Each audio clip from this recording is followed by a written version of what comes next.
speak in English, then my leader will speak in Hindi. You speak in English.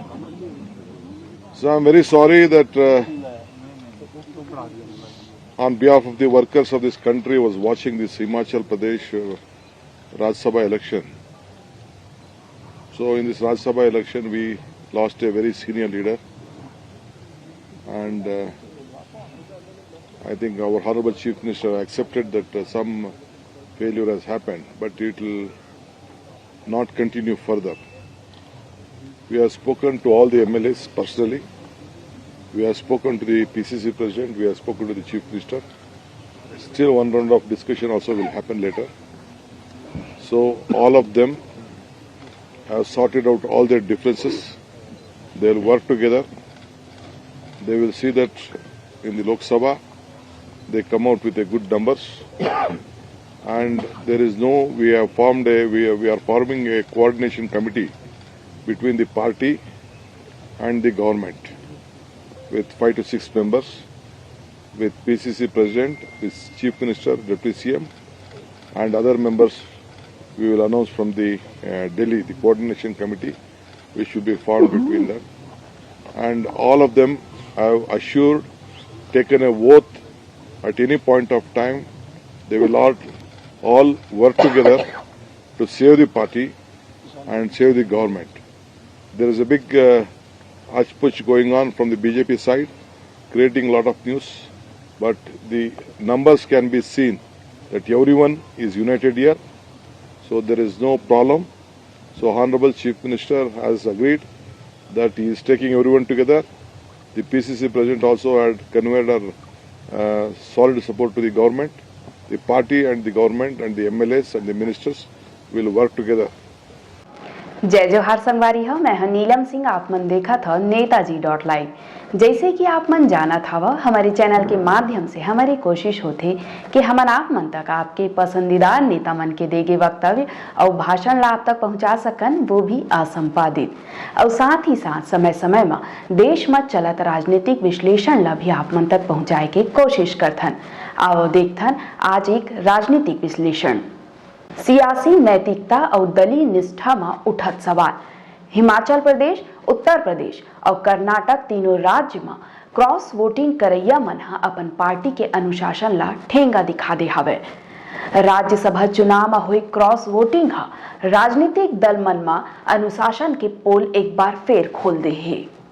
Himachal Pradesh में cross voting के बाद जिन सियासी drama चला थे ओमा कांग्रेस के मौजूदा मुख्यमंत्री सुखविंदर सिंह सुक्खू के कुर्सी खतरा में दिखाई देवत रही से, लेकिन अपन विधायक मन ला अपन पार्टी से निलंबित करके ओहा अपन कुर्सी ला बचा ले है। लेकिन पहली ऐसे मामला हिमाचल प्रदेश के विधानसभा में देखे ला मिलिस। जी हाँ, विधायक मन के सदस्यता ला खत्म कर देगे है। यही तरह के सख्त नियम बनाए के जरूरत पूरा देश में हवे। राज्यसभा चुनाव में क्रॉस वोटिंग के कोई पहली मामला न हरे। जब भी ए तरह की घटना सामने आते तब वोट बर खरीद फरोख्त और दबाव की राजनीति के बाद भी खूब होते। हालांकि अपन दल ने बगावत करके दूसर खेमा में जवैया मन एला अंतरात्मा के आवाज की संज्ञा देते, लेकिन पाला बदले के खास मकसद कुछ और होते। स्वस्थ लोकतंत्र पर ए प्रवृत्ति ला शुभ संकेत तो कतई नहीं माने जा सके।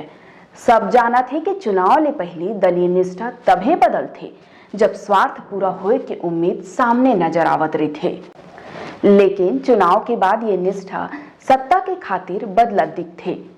विधानसभा चुनाव की ये बुराई अब राज्यसभा जैसे संसद के उच्च सदन के चुनाव में भी आए लगे है, तो चिंता होना ही चाहिए। ये चिंता एकर स्थिति भी हवे काबर की राज्यसभा के मकसद समाज के प्रबुद्ध वर्ग ले जुड़े ऐसे लोगन मन ला संसद तक पहुंचाना है जिन चुनाव के जरिए जनप्रतिनिधि नहीं बन पाए। शुरू के बरस में राज्यसभा के चुनाव घलो दलीय मर्यादा के तहत होत रही हवे, लेकिन बाद में धीरे धीरे धन बल के सहारा भी उम्मीदवार मन के चेहरा सामने आवत रही। संख्या बल नहीं होए से भी राजनीतिक दल अपन प्रत्याशी ला खड़े करेला लगे हवे। अब ऐसे में दूसर दल में सेंध लगाए के जिन काम होए ला लगे है ओखर ही परिणाम हिमाचल प्रदेश, उत्तर प्रदेश और कर्नाटक के ताजा घटनाक्रम के रूप में सामने आए हवे। ए बात दूसर है कि ए तरह के परिस्थिति बने के कारण राजनीतिक दल एक दूसर ऊपर बात बोले से बाज नहीं आए।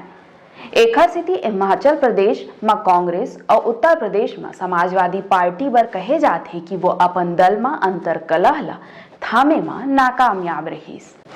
सवाल राजनीतिक दल के तरह से जारी विप और दल बदल कानून के दायरा से भी है। क्रॉस वोटिंग के ऐसे मामला में राजनीतिक दल अपन स्तर में कार्यवाही भले ही कर ले, लेकिन कोनो भी विधानसभा सदस्यता में आज आए हो ऐसे उदाहरण सामने नहीं आए हैं। ऐसे में जरूरत सख्त कानून की भी हवे।